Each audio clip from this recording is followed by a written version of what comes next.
Is data a blessing or a curse? Brought to you by Adastra, this is a must-listen podcast that inspires and advises people who are serious about digitalization.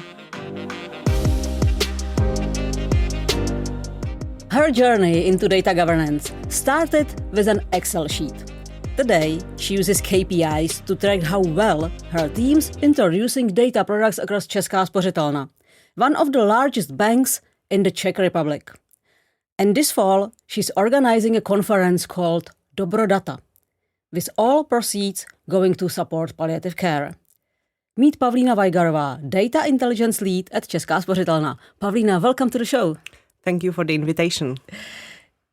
You describe your role as implementing business data governance. What does that exactly mean, business data governance? Yeah, but to be honest, I don't feel like I do data governance. I've got a friend, his name is Brandon, and he's from the US, and he said that no one woke up this morning and said, "Do you know what I need in my life? More governance." And me neither. But I've led many reporting teams, and we had the same problem all the time. Too many ad hoc data requests. We couldn't find the right data. When we finally found them, we didn't know what the data meant. So I think that was a time when I started studying data governance. So if you say nobody needs governance, what do you really need? They need to work with data without any specific tech skills, specific knowledge, because business people need to work with data and not spend 50% of your time with looking for some data. So this is what we need.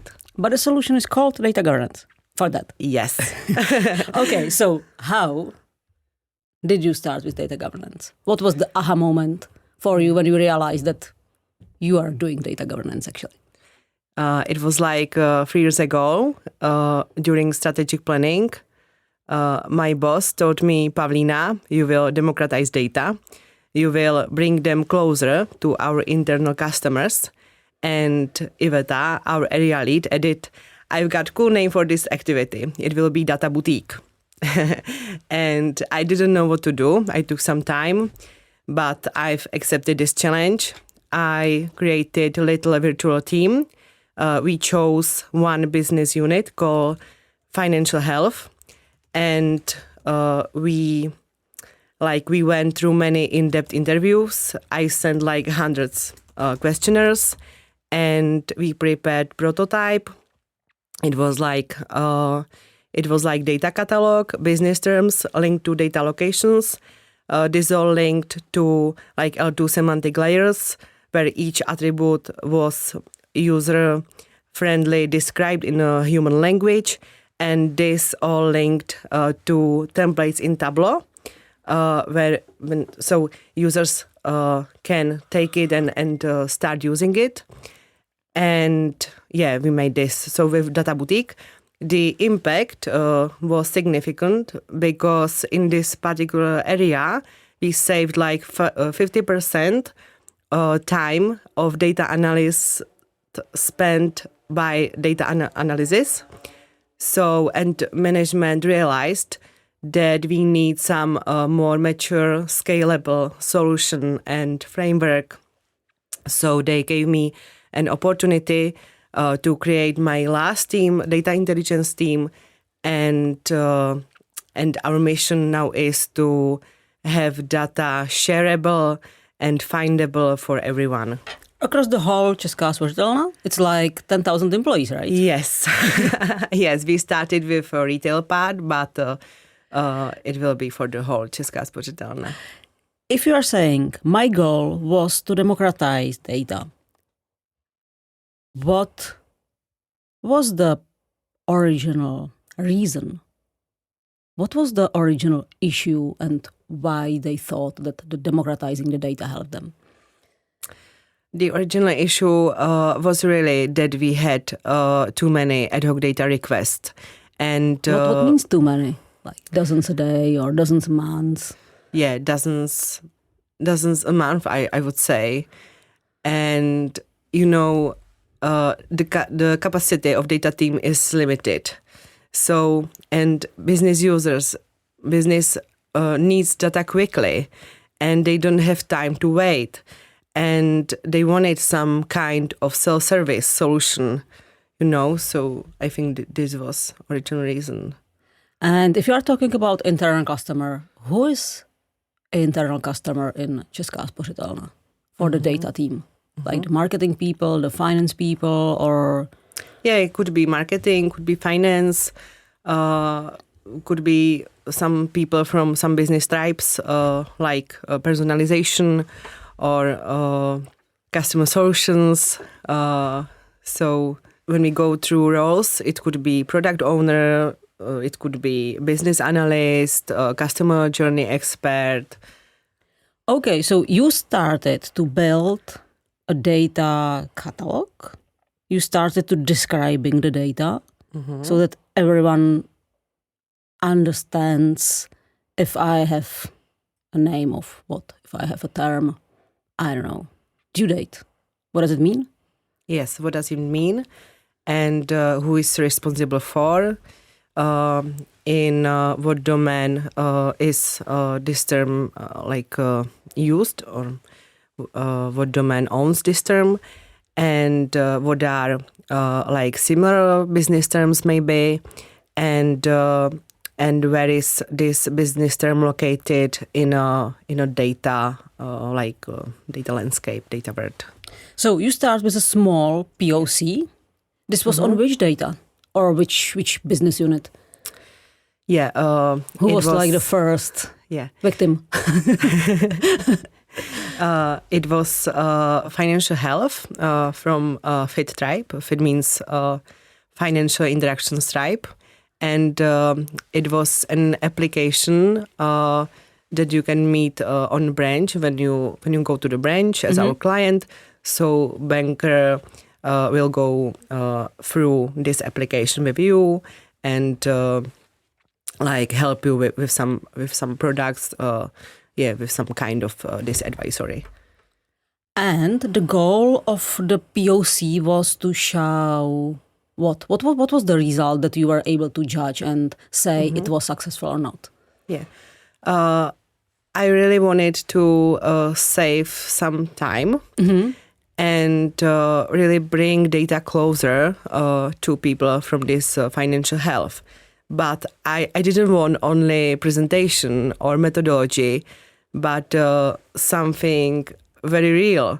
So that's why we created this catalog in Excel, and we counted really how many ad hoc we make each month for this particular area, and we cut it to half.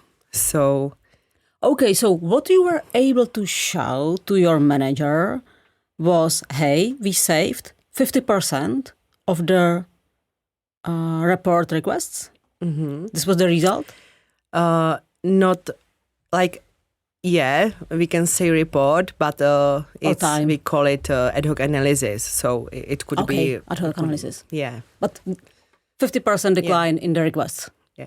So I showed really how to do this. I opened my Excel and I introduced the area and we went through some questions and I very quickly in Tableau, and I'm not tech person, and very quick in Tableau by using drag and drop approach, how to make visualization, and you really don't have to be like tech professional, Maybe what you just mentioned, that you are not a tech person, is quite important in your whole story, right? Yes. So how did it happen that you, as a non-tech person, lead the data governance?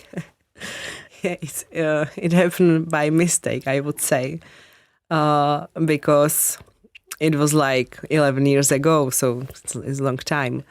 But I was responsible for methodology of payments in Spořka. but maybe just Spořka is Česká short name for Česká spořitelna, just for foreign listeners. Yes, thank you.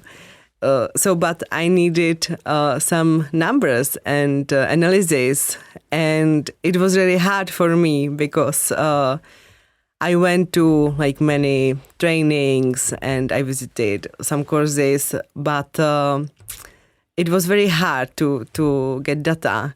So I've been in touch with data team, and I don't know how it happened, but they chose me as a part of their team, and but I was better in looking for new use cases and potential how to use our data. So very quickly I became a data lead of the team. But maybe this is the unique and desired combination that you are able to understand what's behind the data, and on the other hand, you are able to understand the business needs, right? This is like your strong suit. Yes, I'm somewhere between, and because I can imagine how hard it is for non-tech people to work with data, because I've experienced it. And I like data people, really, because I think it's some special kind of people. So, and it's my hobby, so that's why I'm in data. But it's true that you have to understand these concepts and okay, frameworks. so you start with the FIT team. It was successful. You showed the results. What was next? Like, hey, Pavlína, roll it out to the whole Česká spořitelna. What was the next step? I think it was when Tomáš Metz joined Česká spořitelna, my previous boss, and his mission was to make cloudification of our application. It's one of many prerequisites to have data governance in place. So this was at the beginning. So the POC was successful, and what was the next plan? You started to prepare a roadmap, or choose maybe the proper tools? I don't know how scalable this approach is using the Excel. We prepared a roadmap and we divided this activity into 3 phases. The first one was preparation. So from the internal team's perspective, I had to hire some new people like data architects and other data specialists. From the business perspective, management chose other 2 business units. It was protection and it was unsecured financing. And we had to explain what we will do and what data governance is. And we mapped the whole portfolio and set up some goals. And from the data tool, data governance platform perspective, we created a long list of data governance tools like Atacama, Colibra, Atlan, Daviso, and so on. This was the first phase. It took like 6 months. So, but you were allowed to build your own team? Yes. That's great. Yeah, awesome. I know. How large the team was at the beginning and then in the end? At the beginning, we were 3 people. And at the end? And at the end, we are 8 people. Yeah, in total. Yeah, 8 people. Okay, so you started to choose the right data governance platform. Yes. So next phase was validation. So what we have drafted in the first phase, and I didn't mention that we also drafted data products methodology. So what we have drafted in the first phase, we validated in the second phase. So we built first data products. We mapped the entire data portfolio, like data solutions in our bank. We made a list on our internal wiki, and we started demo sessions with these data governance tools. And at the end of this phase, we chose Colibra, which is most suitable data governance platform for Česká spořitelna. So it was the second phase. What were the first data products? What can we imagine? Data products about sales, I can mention, because there were a need to have consolidated data about sales. Because this is needed for example, for motivational reporting at branches. So we help to moderate it first discussions, and we help to create logical architecture and to create business terms.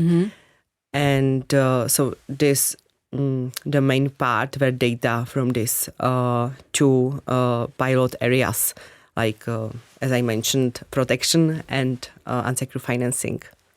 So if when I was a salesperson, or chief of sales team, how can I get to that data product? There was like some kind of marketplace, or how were I able to get the data, or the data product, let's call it data product?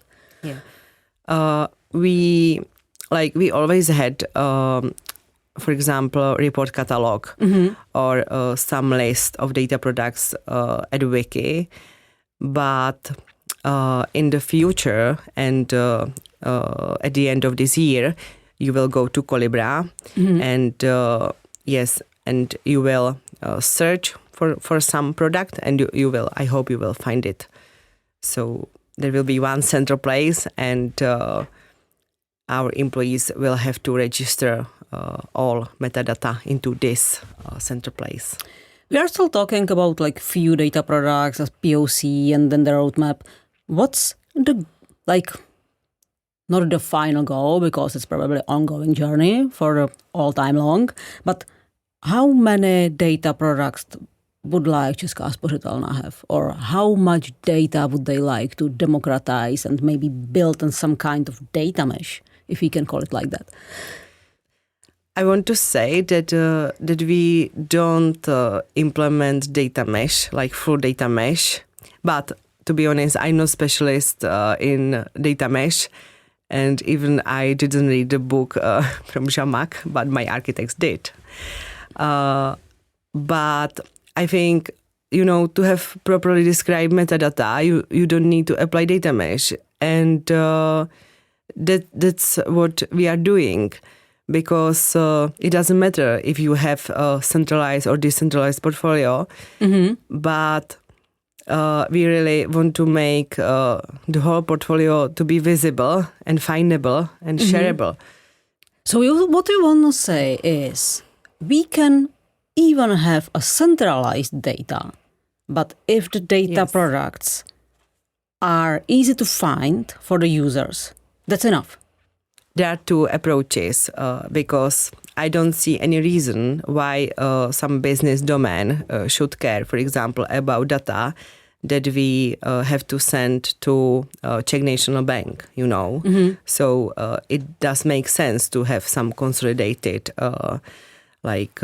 centralized data products. But on the other hand, there are business units that really wants to be like end-to-end.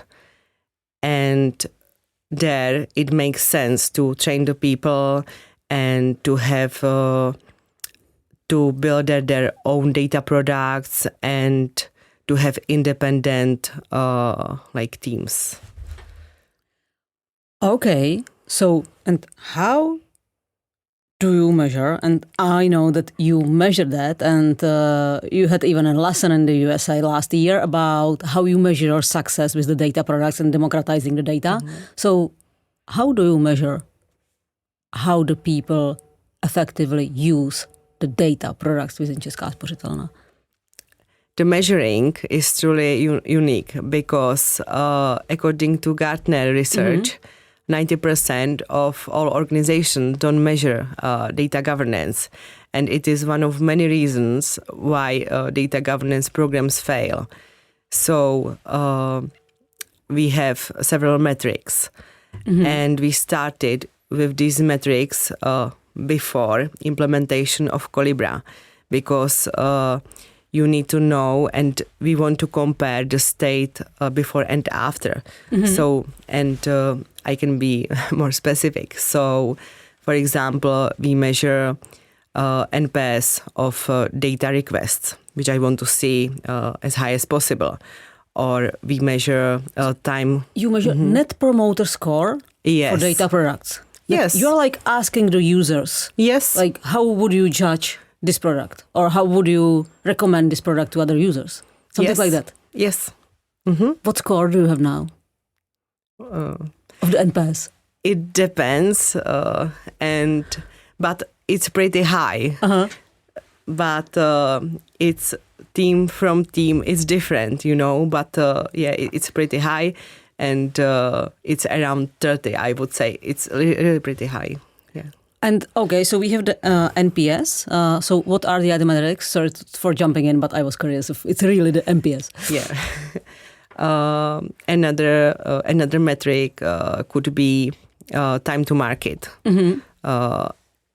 because we really need to quickly deliver these data solutions and data products. So it is another, we use Jira for this measuring. Another I can mention is time spent with ad hoc data analysis by data people, data specialists, which I want to see as low as possible, because business people should be able to handle these tasks by themselves. Time to market. What's like the desired speed you would like to see within the delivering the data products? It depends, but it depends on priority, and but sometimes you need to have your numbers really very quickly for quick decisions, and you don't want to wait. So yeah, I try to imagine how I can measure that if it's like bundled by, I don't know, by departments and data product types, and then you like to measure a trend or the absolute number, or I try to understand how to measure time to delivery. We measure trend, time to market. Sorry. Yeah, but we want to see trends, and in business teams, it should be less than a month, and in regulatory teams, it's 3 months. And then the time spent with ad hoc data request. Do you remember where you started and where you are now? It was really approximately 50%, but it's the same answer. It depends. So in my previous team, it was really 50%, and there are some teams that have like more decentralized data specialists, and then we measure less numbers, like 10%, 5%. At the beginning, at the opening introduction, I mentioned the Dobro Data conference you are working on. How did you come with this idea, or to this idea, let's do conference called Dobro Data? What's the purpose?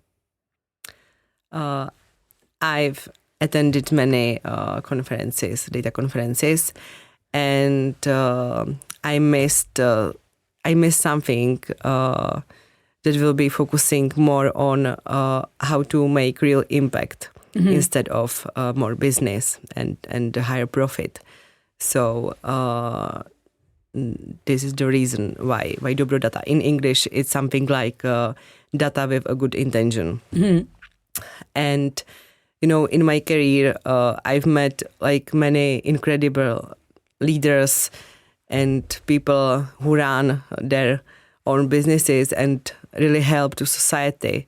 So I wanted to show there can be like different topics than only sales and profit. So and revenue and EBITDA. Yes. Yes. Okay, so What are your next steps or maybe goals within Česká spořitelna with the data governance never-ending project, I would say? I really want to finish the implementation from a tech and security perspective. And I want to finalize and polish our framework, our playbook, and to create a digital academy, like trainings for users, and make the main rollout to the main business units and load metadata, because now we loaded metadata from these pilots, and we added some technical metadata like from Snowflake and Tableau and Oracle, but it's still not enough, I would say. So I really want to finish this mission. So maybe the hardest or most tough phase is still ahead of you to roll this out to the rest of the organization? I don't think so. I think it was really tough to secure budget and to find platform, and so now it will be an easy walk to roll it out. So I think this is easier because everyone knows about data governance, and I explained it like 1,000 times, I would say. So it will not be easy, but it will not be definitely hardest part. If anyone asks you, hey Pavlína, what are, from your perspective, the 3 most important lessons you learned during the Česká spořitelna data governance project? What is it? So you really have to secure support from management, and I mean like middle management and board members, because it's long. You need capacity of people. So this is, for me, this is really crucial. Another is that you have to properly choose your team, because it is long activity. And you don't need only technical people, but you also need creative people who are able to tell stories and to talk about data governance in human language and be able to explain it and use analogies. And so together, like these tech and creative people, I think it's the best combination. So it is the second. And the third is that really don't underestimate the length of this activity, because in a bank or in a corporate, it's really long activity, and I don't believe that anyone could done this in a year. So, but you've been working on that for 3 years, right, or something like that? On the data I would governance say, project. I was working on the prototype on Data Boutique like half a year, but it was the beginning, and I didn't have like a team full of architects. It was prototype. I wanted to help my customers, my internal customers, So now my team, which is implementing Colibra and data products, I think it's like 1.5 years from the beginning of the activity. When you were talking about combining the right people into one team, how did you choose creative people for the data project? Where did you find them? I think you connect what you are. So I think I am creative. Okay. So I connect creative people. But I was lucky, I would say, because Yeah, but you are saying, but you are lucky, but actually you were able to find and lead those people, right? Yes, so right. Why did they follow you? I think it's because we have some mission, we have some goal, and my ultimate goal is to have data governance as a natural part of our job. Nothing special, nothing extra, but natural part.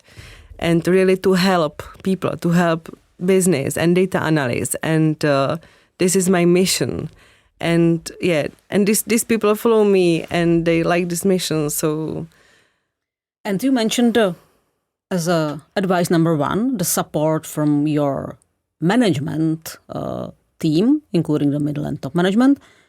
What was for them the reason to agree with the project? Like the results, the real results you were able to show them? This was the thing that convinced them to say, yes, Pavlína, go. Yeah, results. And I think you always want to achieve 2 things. Save money or to make more profit. So, and I believe that with data governance, we really can save money. And because, as I mentioned, we will reduce time spent with analysis and really democratize data and make them accessible for anyone in Česká spořitelna. And this second reason to make more profit, because when you don't know what do you have, you are not able to monetize it. So I think it has really potential through data governance help with these 2 reasons. And we have a very mature management. So they realize that this is what we need. Maybe because of the Česká spořitelna is one of the most successful banks on the Czech market, right? Yes, right. This was Pavlína Vajgarová, the data intelligence lead at Česká spořitelna. Pavlína, thank you so much for sharing your insights and for coming with us into our studio. Thank you for having me. It was a pleasure. Follow the Adastra Digital website on LinkedIn, Facebook, and most importantly, subscribe to this podcast on Spotify, Apple Podcasts, or Google. This is Iva Karhanová from Adastra, signing off.